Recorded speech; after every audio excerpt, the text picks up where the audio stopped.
अस्सलाम वालेकुम वरहमतुल्लाहि वबरकातुहू। मैं हूं हकीम नवीद और अब देख रहे हैं मेरा यूट्यूब चैनल हकीम नवीद ऑफिशियल। आज का नुस्खा असाबी कमज़ोरी के लिए, मर्दाना कमज़ोरी के लिए, ज़कावत हिस्स, जरियान एहतलाम, शहवत की कमी, शादीशुदा कमज़ोर लोगों के लिए बेहतरीन नुस्खा। मुसलसल एक हफ़्ता इस नुस्खे का इस्तेमाल करने से यकमुश्त 3 मरतबा जमा करने के काबिल मर्द हो जाता है। मनी का पतलापन, रिकत मनी, एज़ोस्पर्मिया के लिए नुस्खा बहुत ही कमाल का रिज़ल्ट रखता है।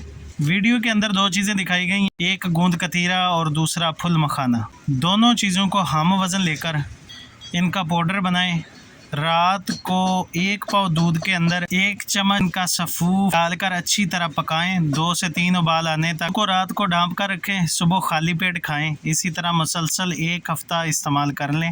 मनी की कमी और पतलापन को दूर करके टाइमिंग में बेपनाह इजाफा। टच करने से फ़ारग होने वाले मर्द हजरात इसका इस्तेमाल कर फ़ायदा हासिल कर सकते हैं। गैर शादीशुदा नौजवान लड़के जिनको जरियान एहतलाम का मसला होता है, पेशाब से पहले और बाद में आने वाले कतरों को रोकने के लिए बेहद मुफीद है। नुस्खा बनाएं, खाएं, फ़ायदा उठाएं। तो मिलते हैं नेक्स्ट वीडियो में। अल्लाह हाफिज़।